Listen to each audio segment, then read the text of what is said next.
welcome to my channel Dunia Zaru. Oke, pada kesempatan ini kita riding aja. Oke, kita ngomongin apa ya? Ngomongin ini aja nih.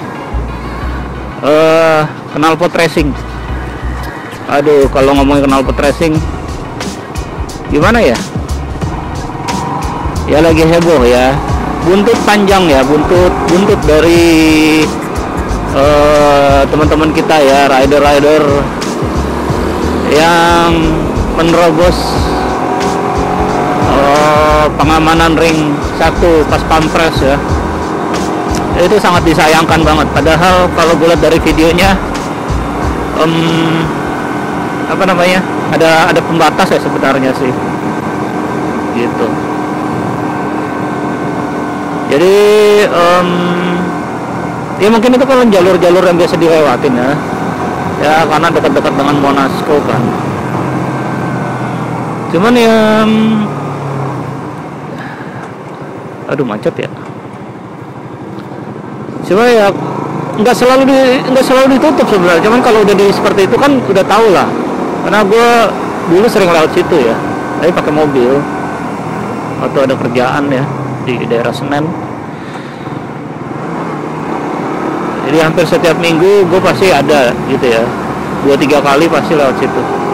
Nah itu makanya itu jelas banget, kadang dibuka kadang ditutup jalanannya. Jadi para rider harusnya udah tahu lah, kalau ditutup pasti udah ada kayak kon gitu kan dipasang, artinya tuh jalan memang lagi tidak boleh dilewati gitu kan ya. Gue nggak mau menyalahkan siapapun sih di sini. Nah, knalpot racing sendiri sebenarnya gue suka gitu, tapi gue nggak bisa memakainya. Dari awal gue belum pernah pakai ini knalpot racing gitu kan, karena gue tak tahu regulasi di Indonesia ya, karena kan ada peraturan Menteri Lingkungan Hidup ya. Kalau nggak salah motor 80 cc sampai 175 itu dibatasin cuman 80 sampai 93 ya kalau nggak salah ya, desibel. Sorry kalau salah dikoreksi ya gitu. Jadi sebenarnya desibel itu satuan ini yang mungkin belum tahu, satuan kekerasan suara ya. Penindakan desibel itu sebenarnya harusnya menggunakan alat sih sebenarnya sih. Kalau di luar negeri itu setahu gua ada apa namanya, polisi lalu lintas itu ada alat ya, pasti pegang alat untuk mengukur kecepatan lari pengendara kendaraan ya. Jadi kalau di atas batas maksimal juga ditangkap, dan juga suara knalpotnya kalau terlalu bising melewati besaran desibel yang sudah diatur pemerintah ya harus diikutin gitu. Ya kan, lagi buru-buru.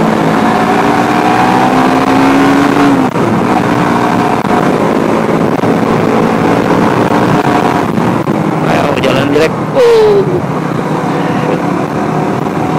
santai aja. Nah jadi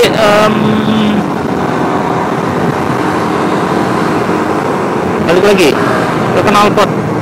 Sebenarnya kalau mau dibikin aturan gitu harusnya menyeluruh sih, menurut gua ya, harusnya menyeluruh. Jadi misalnya pemerintah di Indonesia melarang pemakaian knalpot aftermarket gitu, knalpot racing, knalpot apa sih bahasanya, blong, tahu lah. Nah harusnya perdagangan dan produksinya juga dibatasi gitu kalau menurut gua, karena kan biar sejalan gitu, seirama, kebijakan satu sama kebijakan lain harus saling mendukung kan, itu menurut gua aturan hukumnya. Nah kalau di Jepang kan kok dibolehin sih Jepang. Nah makanya kalau kita lihat tuh kayak Yoshimura itu kan merek khas dari Jepang, knalpot racingnya itu dia adem, tergolong adem dia.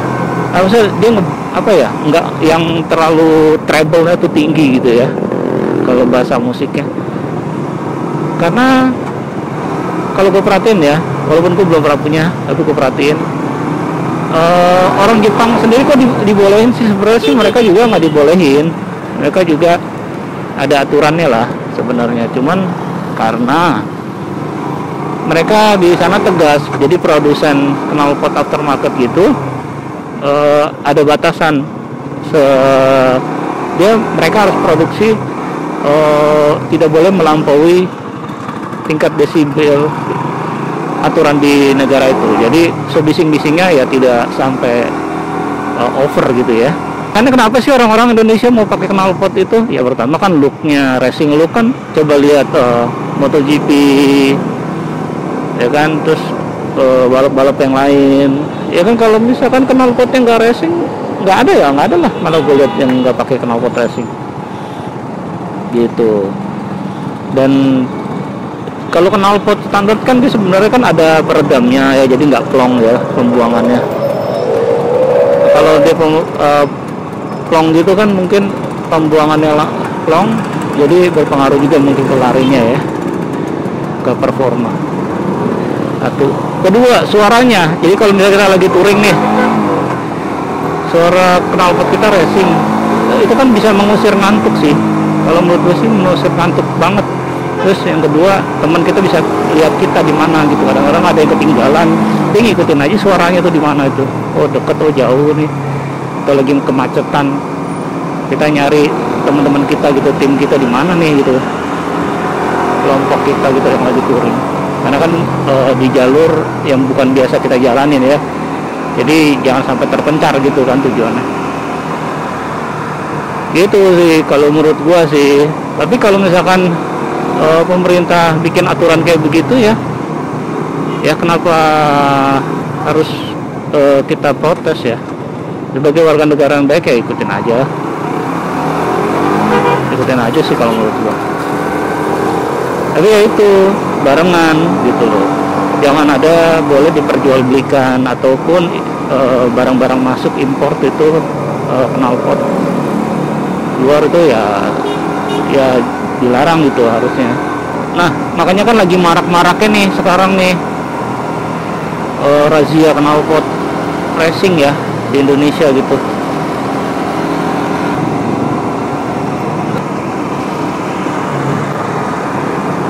Dari zaman gue sekolah, motor 2 tak ya, RDR, Yamaha, Rex King, RZR, apalagi tuh.